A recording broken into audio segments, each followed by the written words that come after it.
मैं सनातन Kumar Yadav, Kasturba Gandhi Balika Vidyalaya Padma, chemistry teacher and bio teacher. आज हम केमिस्ट्री का चैप्टर 1 पढ़ेंगे, रासायनिक अभिक्रिया और समीकरण। सबसे पहले हम जानेंगे कि रासायनिक अभिक्रिया होता क्या है। अभिक्रिया का मतलब होता है कुछ होना, और रासायनिक अभिक्रिया का मतलब होता है रसायन में कुछ परिवर्तन होना। जब किसी रसायन में कुछ परिवर्तन होता है और उसके चलते कोई नया चीज़ बनता है तो उसे हम कहेंगे रासायनिक अभिक्रिया हुई। जैसे दूध से दही बना, तो दूध से दही बना कैसे? दूध के रसायन में या दूध के अंदर में कुछ हुआ जिसके वजह से दूध से दही बन गया। भोजन का पाचन, भोजन जो हम लोग खाते हैं तो वो भोजन में कुछ अभिक्रिया होती है हमारे शरीर के अंदर में, जिसके चलते पाचन क्रिया होती है। लोहे पर जंग लगना, लोहा खुला हुआ है, हवा में रखा हुआ है तो उस पर जंग लग जाता है। क्यों?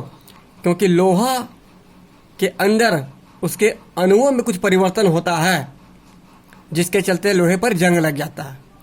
यानी हम कह सकते हैं कि रासायनिक अभिक्रिया वैसी चीज़ है जिसमें किसी पदार्थ के रसायन में या उसके संरचना में कुछ परिवर्तन होता है जिसके वजह से कोई नया चीज़ बनता है।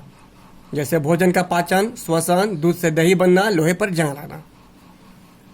अब हम पढ़ेंगे कि रासायनिक समीकरण होता क्या है। केमिकल इक्वेशन, आप लोग मैथ में सुने होंगे समीकरण, जैसे x + 2 = 0, 2x + 4x + 0।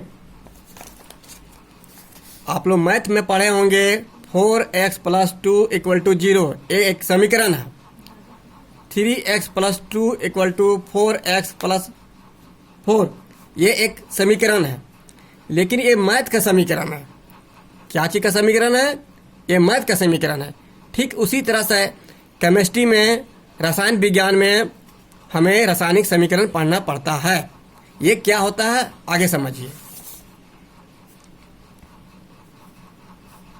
जब कोई चीज़ रासायनिक चीज़ होता है तो उसको हम सिंबल के फॉर्म में, प्रतीक के फॉर्म में लिखते हैं, तो उसको हम बोलते हैं रासायनिक समीकरण। जैसे हम कहेंगे कि कार्बन को हवा में जलाने पर कार्बन डाइऑक्साइड बनता है, तो इतनी लंबी चौड़ी बात को अगर हम हर जगह इस्तेमाल करेंगे तो समझने में, पढ़ने में असुविधा होगी। इसी असुविधा को खत्म करने के लिए हम रसायन विज्ञान में सिंबल का, यानी कि प्रतीकों का सहारा लेते हैं। यानी इसी चीज़ को हम सिंबल के फॉर्म में लिखते हैं। जैसे C carbon dioxide, O2 oxygen, carbon dioxide को ऑक्सीजन में जलाते हैं तो कार्बन डाइऑक्साइड बनता है।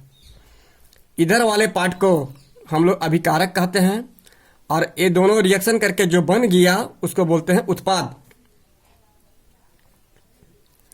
जैसे सेकेंड एग्जांपल, जब हाइड्रोजन ऑक्सीजन से रिएक्शन करता है तो H2O यानी कि जल बनता है। ये भी एक रासायनिक समीकरण हुआ। रासायनिक समीकरण में बाएं पक्ष में जो अभिक्रिया करता है उन पदार्थों को हम अभिकारक कहते हैं, और उनके बाद जो बनता है उसको बोलते हैं उत्पाद। अब देखिए यहाँ पे, जब हाइड्रोजन ऑक्सीजन से रिएक्शन किया तो H2O बना, यानी कि पानी बना। लेकिन यहाँ पर हाइड्रोजन 2 है, यहाँ भी हाइड्रोजन 2 है, ऑक्सीजन 2 है, लेकिन ऑक्सीजन 1 है। तो ये दोनों तरफ ये बैलेंस नहीं है। तो इसको बैलेंस करने के लिए हम यहाँ 2 से गुना कर दिए और यहाँ भी 2 से हम गुना कर दिए हैं। ये संतुलित रासायनिक समीकरण हुआ। खैर, अभी हम संतुलित रासायनिक समीकरण हम नहीं पढ़ा रहे हैं। आगे बताएंगे कि संतुलित रासायनिक समीकरण होता क्या है और ये क्यों जरूरी है।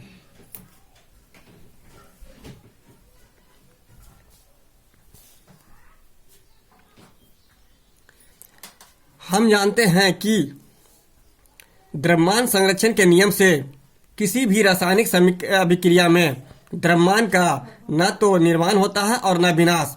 कहने का मतलब है कि रासायनिक अभिक्रिया के पहले और उसके बाद प्रत्येक तत्व के परमाणुओं की संख्या समान होनी चाहिए। जैसे हाइड्रोजन ऑक्सीजन से रिएक्शन किया तो H2O बना, पानी बना, लेकिन इधर हाइड्रोजन 2 ठो है, इधर भी 2 ठो है, ऑक्सीजन 2 है, इसमें ऑक्सीजन 1 है, तो ये दोनों तरफ बैलेंस नहीं हुआ। तो बैलेंस करने के लिए दोनों तरफ इधर भी और इधर भी परमाणु की संख्या समान होनी चाहिए। इसीलिए यहाँ पर हाइड्रोजन के पीछे हम 2 लगाए, 2 से गुना कर दिए, और यहाँ पे 2 से गुना कर दिए। तो ये बाएं तरफ अभिकारक की संख्या और उत्पाद की संख्या दोनों बराबर हो गई। तो ये हम कहेंगे कि यह एक संतुलित रासायनिक समीकरण है। किसी भी रासायनिक समीकरण को संतुलित करने के लिए हम आगे सिखाएंगे। फिलहाल एक बार फिर रिवीजन करते हैं। रासायनिक अभिक्रिया, जब किसी पदार्थ में उसके गुणों में कुछ परिवर्तन होता है, उसके रसायन में कुछ परिवर्तन होता है और जिसके चलते नया पदार्थ बनता है, तो इसे हम कहेंगे कि ये रासायनिक अभिक्रिया हुई। जैसे दूध से दही बन गया, तो दूध के अंदर में कुछ हुआ, उसमें कुछ परिवर्तन हुआ जिसके चलते दही बन गया। अब रासायनिक समीकरण एक ऐसा समीकरण है जिसमें हम प्रतीक के माध्यम से, सिंबल के माध्यम से हम स्टेटमेंट को, मतलब लंबी चौड़ी बातें को हम समीकरण के रूप में लिखते हैं, प्रतीक के माध्यम से लिखते हैं। जैसे कार्बन डाइऑक्साइड को हवा में जलाएंगे तो कार्बन डाइऑक्साइड बनेगा, इसी चीज को हम प्रतीक के माध्यम से व्यक्त किए हैं। अब रासायनिक समीकरण में एक चीज पढ़ेंगे कि संतुलित रासायनिक समीकरण क्या है। वैसा रासायनिक समीकरण जो संतुलन की अवस्था में हो, यानी कि बाएं तरफ और दाएं तरफ परमाणु की संख्या समान हो, उसको हम कहेंगे संतुलित रासायनिक समीकरण। यहां पर देखिए इस एग्जाम्पल में यहाँ 2 हाइड्रोजन है, यहाँ 2 हाइड्रोजन है, यहाँ ऑक्सीजन 2 है, यहाँ ऑक्सीजन 1 है, तो ऑक्सीजन 1 और 2 ये दोनों बराबर नहीं है, दोनों तरफ सबको बराबर होना चाहिए। इसीलिए यहाँ पे बराबर करने के लिए हम यहाँ 2 से गुना कर दिए और यहाँ 2 से गुना कर दिए, तो ये संतुलित रासायनिक समीकरण हो गया। समीकरण को कैसे संतुलित करेंगे, कैसे बैलेंस करेंगे, इसका प्रोसेस आगे है डिटेल में, उसको डिटेल पढ़ेंगे। लेकिन फिर एक बार और देख लीजिए कि रासायनिक समीकरण को हमको संतुलित करने की जरूरत क्यों है। क्योंकि हम लोग जानते हैं कि द्रव्यमान संरक्षण के नियम से अभिक्रिया के पहले और बाद में प्रत्येक तत्व के परमाणु की संख्या समान होनी चाहिए, बाएं तरफ भी और दाएं तरफ भी। तो इसीलिए हम दोनों तरफ हम परमाणु की संख्या हम समान करते हैं और संतुलित करते हैं। चलिए आज के लिए इतना।